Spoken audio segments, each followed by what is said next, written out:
Bonjour à tous.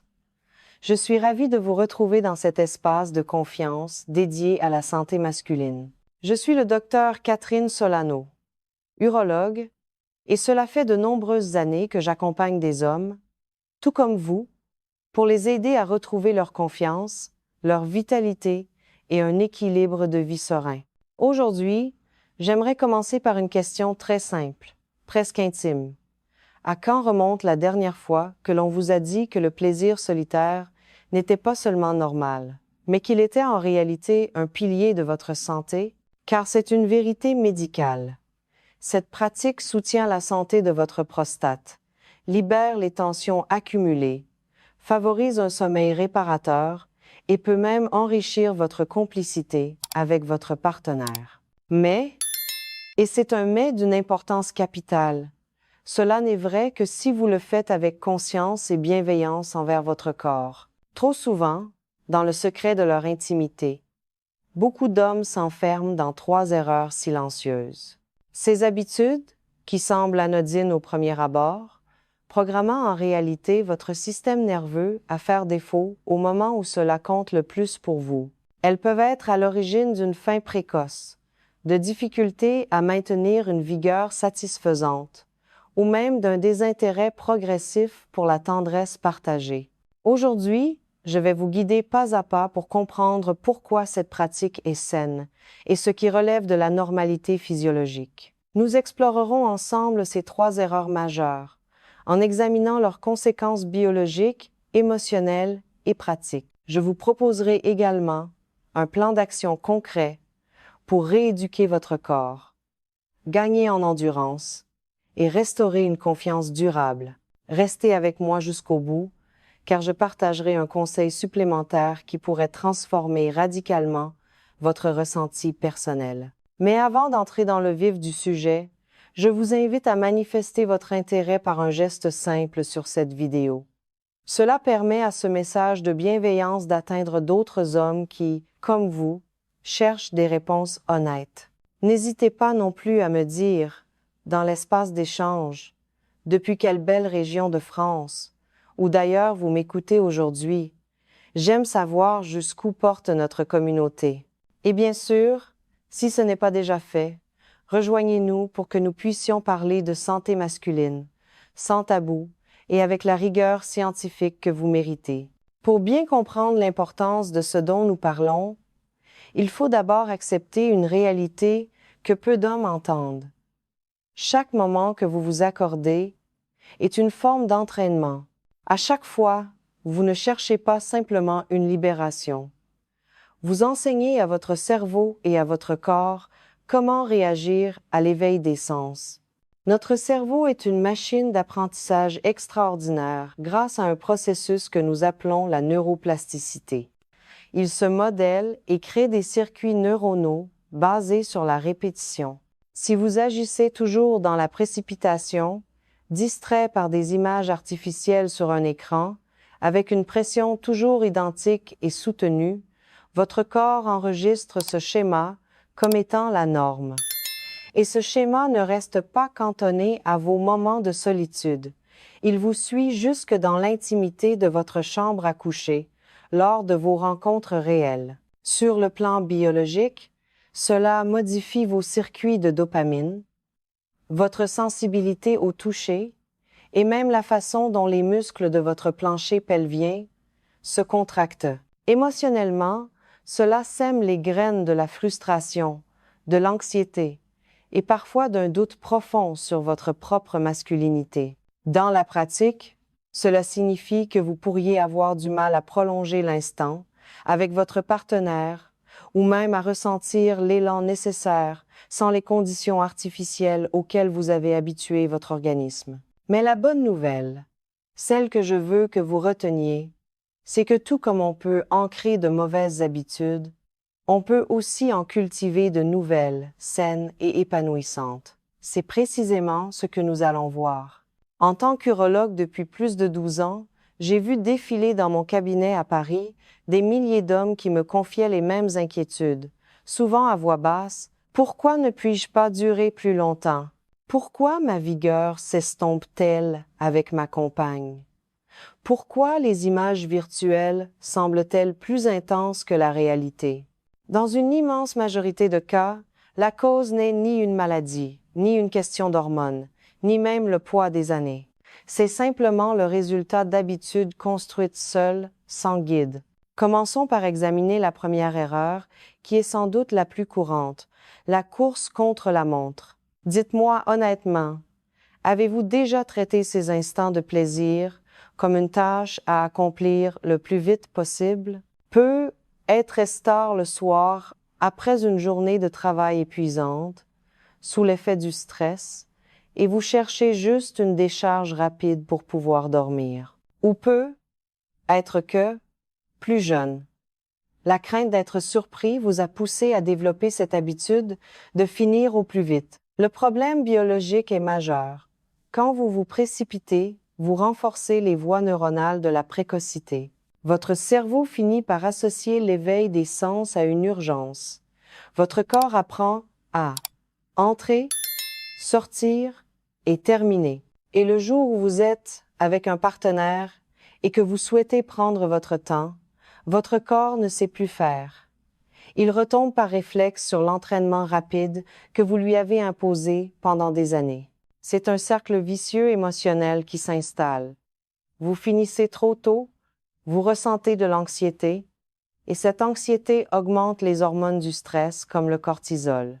Or, le cortisol est l'ennemi juré de la vigueur masculine. Il interfère avec les mécanismes naturels de la détente nécessaires à une fonction saine.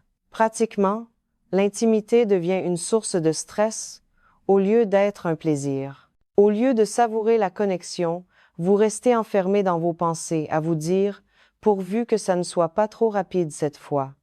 La solution consiste à ralentir, tout simplement. Transformez vos sessions en un véritable entraînement pour l'endurance. Utilisez ce que nous appelons la méthode du départ-arrêt. Approchez-vous du point de non-retour, puis faites une pause. Laissez l'excitation redescendre.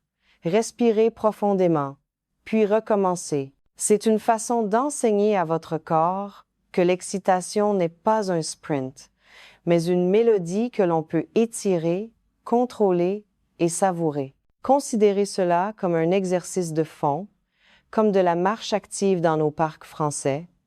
Plus vous pratiquez le contrôle, plus votre endurance se renforce naturellement.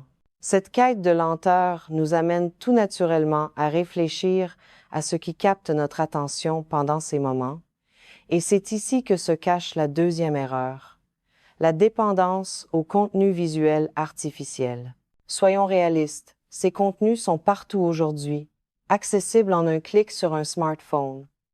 Mais la vérité médicale est que ces images sont une forme de malbouffe pour votre cerveau. Biologiquement, elles piratent votre système de récompense. Chaque nouvelle image provoque une décharge de dopamine liée à la nouveauté. Mais avec le temps, votre cerveau s'adapte et devient moins sensible. Il lui faut alors des contenus plus extrêmes, plus intenses, pour obtenir le même effet. C'est ce que nous commençons à identifier comme une forme de dysfonctionnement induit par le virtuel. Sur le plan émotionnel, cela crée un décalage douloureux. Des patients me disent souvent « J'aime ma femme, je la trouve belle, mais je n'arrive pas à m'éveiller sans un écran. » Cette déconnexion est déchirante car elle prive l'homme de la richesse de la relation réelle. Pratiquement, vous comparez la réalité, l'odeur de la peau, la chaleur d'un corps, l'imprévisibilité d'un échange humain, à une performance scriptée et éditée qui n'a jamais été la réalité. Pour corriger cela, il faut rééduquer votre cerveau. Je conseille souvent une forme de détox numérique. Prenez une pause avec les écrans. Utilisez votre imagination, vos souvenirs ou même la littérature pour stimuler votre esprit de manière plus douce. Au début, cela pourra sembler difficile, car votre cerveau réclamera sa dose facile de dopamine. Mais avec de la patience, vous redeviendrez plus sensible au toucher, plus présent dans l'instant et bien plus satisfait de vos échanges réels. Il ne s'agit pas de culpabilité, mais de liberté, celle de reprendre possession de votre propre désir pour qu'il réponde à une connexion humaine et non à des pixels. Au-delà de ce que nous regardons, la manière dont nous utilisons nos mains joue aussi un rôle crucial, ce qui nous conduit à la troisième erreur, ce que certains confrères appellent le serrage excessif et la répétition mécanique. Beaucoup d'hommes n'y pensent jamais. Utilisez-vous toujours la même main, la même pression, la même position, le même rythme? Si votre prise est toujours très ferme et rigide, les conséquences biologiques sont réelles. Vous conditionnez vos nerfs et vos muscles pelviens à ne répondre qu'à un type très spécifique et très intense de stimulation. Cela crée ce que j'appelle un scénario d'éveil étroit. Dès lors, lorsque vous êtes avec un partenaire et que la sensation est différente, plus douce, plus naturelle, plus lente, votre cerveau ne reconnaît plus le signal. Il se dit « ce n'est pas ce que je connais » et l'énergie retombe brusquement. Émotionnellement, cela peut être dévastateur. Vous commencez à penser que quelque chose ne va pas chez vous, que vous vieillissez mal, alors qu'en réalité, vous avez simplement entraîné votre corps de façon trop spécifique. Pratiquement, cela signifie que les moments partagés peuvent sembler fades ou que vous perdez vos sensations en plein milieu de l'action. La clé ici est la variété. Changez de main. Changez de position, que vous soyez assis, debout ou allongé. Relâchez votre pression. Utilisez un lubrifiant de qualité pour imiter la douceur naturelle de l'intimité partagée. Essayez des rythmes différents, des vitesses variées. Voyez cela comme un entraînement croisé pour votre corps. Plus vous introduisez de variété, plus votre système nerveux devient adaptable. Et cette flexibilité rend la réalité bien plus agréable et réactive. Dans ce même esprit de préparation à la réalité, il y a un point qui surprend souvent mes patients. La question des protections. Beaucoup d'hommes de plus de 60 ans, qui retrouvent parfois une vie de célibataire, ont du mal avec l'usage du préservatif. Ils disent que cela diminue les sensations, interrompt le rythme ou fait perdre la vigueur. Ma solution est simple. Entraînez-vous seul avec. Apprivoisez l'objet, essayez différentes tailles ou textures jusqu'à en trouver une qui se fait oublier. Utilisez un peu de lubrifiant pour améliorer le confort. De cette façon, quand vous serez avec une partenaire, ce ne sera plus une distraction ou une source de stress, mais une partie intégrante et naturelle de votre routine. Ce petit ajustement peut changer radicalement votre assurance lors d'une rencontre réelle. Reprenons maintenant les points clés de notre plan d'action pour plus de clarté. Ralentissez vos moments à vous. Entraînez votre endurance. Éloignez-vous des écrans et des contenus artificiels pour laisser votre cerveau respirer et se reconnecter à l'imaginaire. Variez vos techniques, vos positions et vos sensations pour garder un système nerveux agile.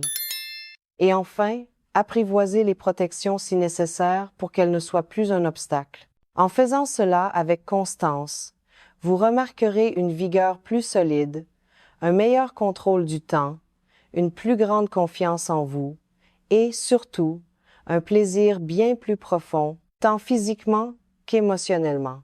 Si vous avez commis ces erreurs pendant des années, je tiens à vous dire ceci. Vous n'êtes pas cassé, vous êtes simplement humain. Vous avez appris des habitudes à une étape de votre vie qui ne vous servent plus aujourd'hui. L'aspect merveilleux du corps humain, et particulièrement du système masculin, est sa capacité d'adaptation. Avec les bons ajustements, on peut se rééduquer à tout âge. J'ai accompagné des hommes de 50, 60 et même 70 ans qui pensaient que leurs plus belles années étaient derrière eux. Avec de la patience et un état d'esprit bienveillant, ils ont redécouvert une endurance et une sensibilité qu'ils croyaient perdues à jamais. Ne vous blâmez pas. Voyez cela comme une opportunité de mettre votre système à jour, avec la sagesse de votre âge actuel. En conclusion, messieurs, rappelez-vous que prendre soin de soi est sain, mais que la méthode compte autant que l'intention.